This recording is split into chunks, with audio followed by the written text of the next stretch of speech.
Finally મિત્રો આપણા ઘઉં કાઢવા આવી ગયું પંજાબી કટર ને ફૂલે ફૂલ બાકા જીકી બોલાવી દીધી એટલે આખો વ્લોગ જોતા રહેજો, ભારે મજા આવવાની છે. તો જય શ્રી રામ મિત્રો, કેમ છો બધા મજામાં ને? તો અત્યારે વાગી જશે બપોરના 1 ને અત્યારે આપણે હોન્ડા લઈને જવાનું છે આપણે વાડીએ. પછી તો હું હોય કાઢી આપણી હોન્ડા ને ભૂમ ભૂમ કરતા નીકળી ગયા આપણી વાડી બાજુ.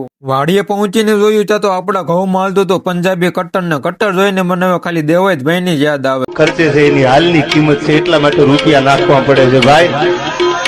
આમ હાલ્યો આવતો હોય ને તો રૂડો લાગે, હાથી જેવા જનાવરને કેળા બદલાવા પડે, તારી ભલી થાય.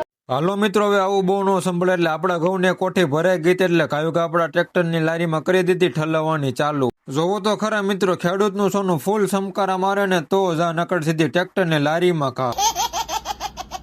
પંજાબી કટ્ટર હાવ ધીમું ધીમું હાલતું હતું એટલે કાયું કે તમારો ભાઈ બેસી ગયો કટ્ટરમાં, હવે બાકા જીકી બોલે ને તો જા. ઓહો મિત્રો, આજનો વ્યૂ તો જોઈ લો, કાંઈ નો કટે હો, પણ આલા ગ્રાન્ડ વ્યૂ છે ને આવો વ્યૂ તમારે મિત્રો જોવો હોય ને તો તમારે સ્પેશિયલ ગામડે જવું પડે તો જા. બાકી તો આપણા ઘઉંની કોઠી ભરાવાની થઈ ગઈ હતી ચાલુ ના મિત્રો, પાછળનું વ્યૂ જોઈ લો, આપણે કોઈ વ્યૂ છે ને બાકી રાખવાના જ નથી. ઘઉંનું નકરું કુવળ ઉડતું હતું એટલે કહ્યું કે આપણે મોઢે બાંધી દીધો રૂમાલ્યો, નકર તો પછી નાકજામ કરી દે મારા કલેજા.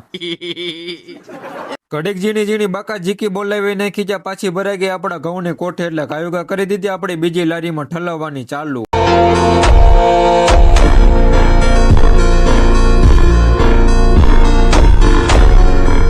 કેમ પણ મિત્રો, વ્લોગ જોવાની તો મજા આવે છે ને? મજા આવતી હોય ને મિત્રો તો આઈડી ને ફોલો કરી નાખજો. ઘડીક પોચી બાકા જીકી બોલાવી જાય તો આપણા ઘઉં થઈ ગયા પૂરા ને મિત્રો 4 મહિનાની મહેનત નું ફળ બસ 30 મિનિટમાં જ આપી દીધો. આ પંજાબી કટર નો પાવર છે, કાંઈ નો કટે.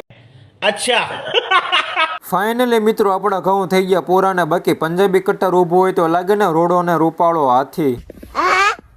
દેશી ચૂલા ઉપર બનાવી નાખી ગરમા ગરમ સ્પેશિયલ રગડી ચા, કારણ કે આ પંજાબી લોકોને આપણે રગડી ચા તો પાવી જ પડે ને તો જ મજા આવે. રાત્રે આવી ગયો મિત્રો ઘઉં સાફ કરવાનું મશીન, કારણ કે કોઈક પૂતળિયું રહી ગયું હોય, કોઈક ઝીણકો પાણો હોય, કોઈક ઝીણો દાણો હોય, એને સાફ કરવા માટે આપણે સ્પેશિયલ મશીન બોલાવ્યું હતું. અને આ જોવો મિત્રો, સાફ કરેલા ઘઉં રાત્રે પણ સમકારા મારે ને તો જ આ નકર કાંઈ નો ઘટે જોવો. તો ફાઇનલી મિત્રો આજનો મિની વ્લોગ આપણો અહીંયા સુધી જ રાખ્યો. ફરી મળશું કાલના મિની વ્લોગમાં. આજના મિની વ્લોગમાં મજા આવી હોય તો તમારા ભાઈને ફોલો કરી લેજો. રામ રામ.